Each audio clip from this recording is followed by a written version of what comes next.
আসসালামু আলাইকুম। সুপ্রিয় বন্ধুগণ, দূরে এবং কাছে যেখান থেকে আমাকে দেখছেন সকলকে প্রীতি ও শুভেচ্ছা। আজকে আমরা এক্সেলের মাইক্রোসফট এক্সেলের কয়েকটি ডাটা টাইপ সম্পর্কে এবং বেসিক কিছু জিনিস নিয়ে আলোচনা করব। তো চলুন দেরি না করে শুরু করা যায়। ১ নাম্বার যেটা আমরা জানবো main data type in Excel অর্থাৎ মাইক্রোসফট এক্সেলের কিছু ডাটা টাইপ আমরা দেখব। তার মধ্যে নাম্বার, টেক্সট এবং লজিক্যাল বা বুলিয়ান। অর্থাৎ মাইক্রোসফট এক্সেলে ৩ ধরনের ডাটা টাইপ থাকে। ৩ ধরনের। নাম্বার 1 হচ্ছে আপনার নাম্বার, নাম্বার 2 হচ্ছে text and last one is logical Boolean. আমরা নাম্বারের কয়েকটি টাইপ দেখি। নাম্বার যেমন 1 2 3 4 5 1 2 3 4 এটা এক ধরনের নাম্বার। এরপর যদি আমরা দেখি 5 2 এটা দিয়ে যদি আমরা পার্সেন্টেজ দিই, that's one kinds of number. এবং যদি আমরা ডলার সাইন দিই 1 2 3 দিই, এটাও এক ধরনের নাম্বার। এবার যদি আমরা টেক্সটে যাই 1 2 ABC, এটা একটা টেক্সট। এরপর যদি আমরা লিখি 1 2 3 বা 2 3 4 ABC, এটা এক ধরনের নাম্বার। এরপরে যদি আমরা লিখি 3 4 5, এটাও এক ধরনের নাম্বার। এখন দেখেন আরও কিছু নাম্বার আছে, সেটা আমরা দেখি। এটা কিন্তু একটা নাম্বার, বাট পার্থক্য হচ্ছে এইটা কিন্তু নাম্বার না। এই যে 2 3 4 অ্যাপোস্ট্রফি দিয়ে 2 3 4, এটা কোনো নাম্বার না, এটা এখন একটা টেক্সট হয়ে গিয়েছে। সাপোজ আমরা এটা বুঝবো কেমন নাম্বার কিনা, দেখেন এখানে একটা সাইন দিয়ে দিছে, দেখেন লেখা দিচ্ছে নাম্বার স্টোরড অ্যাজ টেক্সট। এইটা নাম্বার কিন্তু এটা টেক্সট হিসাবে স্টোর হয়েছে। যদি আমরা কনভার্ট টু নাম্বার করতে চাই, দেখেন কনভার্ট টু নাম্বার, নাম্বার হয়ে গেল।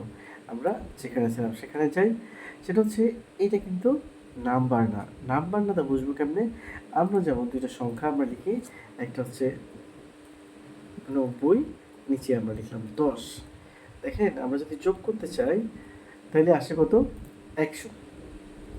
বাট আমরা যদি এইটার আগে জাস্ট অ্যাপোস্ট্রফি দিই, দেখেন তো কী হয়? যোগ হলো, দুইটা আমরা যোগ করছি, বাট যোগফল হচ্ছে 90 দেখাচ্ছে, অর্থাৎ এটা সে নাম্বার হিসাবে অ্যাকসেপ্ট করে নাই। অর্থাৎ যদি কোনো সংখ্যার আগে অ্যাপোস্ট্রফি দেওয়া হয় তখন সেটা সংখ্যা থাকে না, সেটা টেক্সট হয়ে যায়। অনেক সময় আমরা মোবাইল নাম্বার লিখতে যাই, যেটা আমরা বারবার অনেক আমাদের কাছে কমেন্ট করে যে ভাইয়া মোবাইল নাম্বার আসলে লিখবো কেমন, জিরো দেওয়াটা তো একটা ইম্পসিবল। জিরো দেওয়ার অনেকগুলো ফর্মুলা আছে, বাট আমরা যেটা করব, যেহেতু মোবাইল নাম্বারটা আমরা মোবাইল নাম্বারটা কিন্তু নাম্বার হিসেবে লিখি না, কখনো কিন্তু আমরা মোবাইল নাম্বার যোগ করি না। আমরা কি করি, মোবাইল নাম্বারটাকে আমরা নাম্বার, এটা জাস্ট একটা টেক্সট হিসাবে দেখি, আমরা কিন্তু ফোন দিই, হ্যাঁ নাম্বার, বাট এটা যোগ করা যায় না, বিয়োগ করি না, কোনো কিছু আমরা করি না। সুতরাং আমরা যদি কোনো সংখ্যার আগে জিরো আনতে চাই, যেমন আমার নাম্বার আমি লিখলাম, বা যে কোনো একজনের নাম্বার 82926670, একটা নাম্বার আমরা লিখলাম। দেখেন এটা লেখার পরে যেটা হয়েছে সেটা হচ্ছে জিরো উঠে গিয়েছে। এখন আমরা জিরো আনার জন্য কী করবো? জিরো আনার জন্য অ্যাপোস্ট্রফি দিয়ে জিরো দেব। দেখেন এটা এখন কিন্তু ফোন নাম্বার হিসেবে, অর্থাৎ জিরো হিসেবে দেখাচ্ছে। তো আমরা ফোন নাম্বারের আগে জিরো আনার যে ট্রিক সেটা জানলাম। আমরা কি করব, জাস্ট একটা অ্যাপোস্ট্রফি দেবো, তারপরে জিরো দেবো, তারপরে নাম্বার, আর কোনো প্রবলেম নেই। আচ্ছা, এখন এইটা আসলে নাম্বার না, এটা টেক্সট হিসেবে কী হয়েছে, স্টোর হয়েছে। এটা সেম, হ্যাঁ দেখেন নাম্বার স্টোরড অ্যাজ টেক্সট, ঠিক আছে। এই জন্য যোগফল কিন্তু 90 আর 10 100 হওয়ার কথা ছিল, সেখানে আমাদের 90 হয়েছে, হ্যাঁ। আচ্ছা, এরপরে আমরা যদি লজিক্যাল বা বুলিয়ান জিনিস দেখতে চাই, সেটাকে এক্সেলে আমরা যদি কোনো কিছু ইয়েস অথবা নো অথবা ট্রু অর ফলস, এই দুইটা ক্যাটাগরিতে যদি কোনো কিছু অ্যান্সার আসে তখন আমরা সেটা লজিক্যাল বলি। লজিক্যাল আমরা এটা দেখার চেষ্টা করি, 100 200 গ্রেটার দেন 45, এটা ট্রু হইতে পারে, ফলস হইতে পারে, ইয়েস হইতে পারে, নো হইতে পারে, হ্যাঁ। এটা হচ্ছে লজিক্যাল ব্যাপার। যেমন আমরা লজিক্যালের আমরা দুইটা অপশন দেখব, ট্রু পাবলিক ফলস। সেকেন্ড হচ্ছে ইয়েস অবলিক নো। যদি কোনো কিছু অ্যান্সার ট্রু ফলস হয় অথবা ইয়েস নয় তখন সেটাকে বলে logical. That's the main data type in Microsoft Excel application. ঠিক আছে, এরপরে যেটা আমরা দেখব সেটা হচ্ছে আমরা কোনো কিছু আপনার সেলস জানতে চাচ্ছি। সাপোজ একটা জিনিসের আপনার আছে জানুয়ারিতে আছে 50 টাকা, ফেব্রুয়ারিতে বিক্রি করলো 30 টাকা, মার্চে বিক্রি করলো 40 টাকা। আমরা এগুলো কীভাবে অ্যাকুমুলেট করবো, যোগ করবো, সেই জন্য আমরা যে ফর্মুলাটা নিয়ে আসবো সেটা হচ্ছে সহজ একটা ফর্মুলা। আমরা ইকুয়াল সাইন দেবো, সাম লিখবো, হ্যাঁ। এরপরে দেখেন এইটা প্লাস চিহ্ন দিলাম, এটা ব্র্যাকেট ক্লোজ করলাম, হয়ে গেল। এইটা দেখেন এটা কিন্তু একটা হয়েছে। আমরা যদি এইভাবে প্লাস এইভাবে দিই যোগ হচ্ছে। যোগের অনেকগুলো সিস্টেম আছে, যোগ করার জন্য অনেকগুলো পদ্ধতি আছে, মেথড আছে। আমরা সবচেয়ে সহজ পদ্ধতিটা একদম অনেক পরে গিয়ে জানবো বা জানার চেষ্টা করব। এখন যেটা বেসিক জিনিস সেটা আমরা জানলাম, সেটাকে আমরা সাম দিয়েই করার চেষ্টা করব। সাম দিয়ে জাস্ট যতগুলো ডাটা আমরা যোগ করতে চাই ততগুলো আমরা সিলেক্ট করে নেব, ব্র্যাকেট ক্লোজ হয়ে গেল। আমরা যদি এটা নিচে টান দিই, ড্রপ ডাউন করি, তাই দেখেন অ্যান্সার চলে আসলো। দেখেন এখান থেকে এখানে যদি আমি চাপ দিই কতগুলো দেখেন অপশন আসে। আমরা সাপোজ এখানে আর একটা ডাটা লিখলাম, হ্যাঁ। লেখার পরে আমরা যদি এই যে আসার পরে দেখেন এখানে একটা অপশন দিচ্ছে অটো ফিল অপশন। আমরা যদি ফ্ল্যাশ ফিল দেই, হ্যাঁ আসতেছে না ফিল উইদাউট, এই যে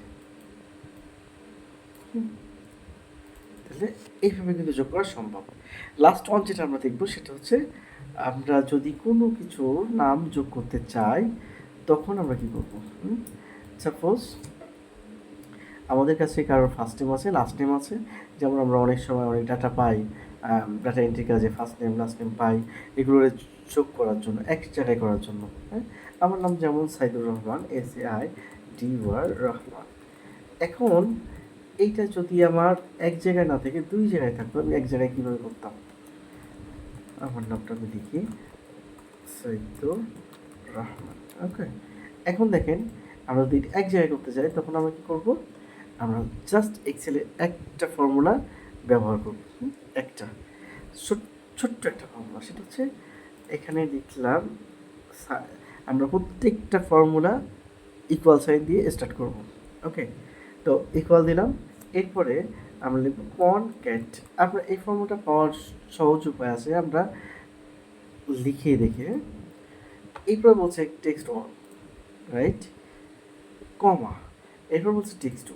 আচ্ছা, একসাথে করতেছি কিন্তু আমরা। ব্র্যাকেট ক্লোজ করলাম, ইন্টার দিলাম, কি হলো, দুইটা নাম এক জায়গায় হয়েছে, কিন্তু আমি যেটা চেয়েছিলাম বা আমার কাঙ্ক্ষিত মনের বিষয় যেটা ছিল সেটা কিন্তু হয়। এখন আমি কি করব, আমার দরকার ছিল মাঝখানে একটা ব্র্যাকেট। হ্যাঁ, ব্র্যাকেট বলতে মাঝখানে একটা স্পেস দরকার ছিল। আমি স্পেস টানবো কীভাবে, চলুন জেনে নিই। স্পেস টানার জন্য আমরা জাস্ট কি করব, এখানে ডাবল ইনভার্টেড কমা, হ্যাঁ, স্পেস ডাবল ইনভার্টেড কমা, এই দিয়ে দিলাম, এন্টার। দেখেন হয়ে গেছে। এক বা একাধিক তার বেশি সংখ্যা যদি নাম্বার যদি বা টেক্সট যদি আমরা যোগ করতে চাই সেম ফর্মুলা দিয়ে আমরা পারবো। এখন মনে করেন একজনের নামে আছে 3টা সংখ্যা, সাপোজ নিচে দেওয়া আছে, আমরা এইটা চেক করে দেখাই। একজনের নাম মোশাররফ হোসেন খান, এইটা আমরা যোগ করবো কেমনে, আমরা সেম ফর্মুলা ইউজ করি, কনক্যাট, হ্যাঁ, এটা নিলাম comma, double inverted comma, space double inverted comma, Hossain নিলাম comma, double inverted comma, space double inverted comma, এই যে দিলাম, খান লিখলাম, ব্র্যাকেট ক্লোজ করলাম, হয়ে গেল মোশাররফ হোসেন খান।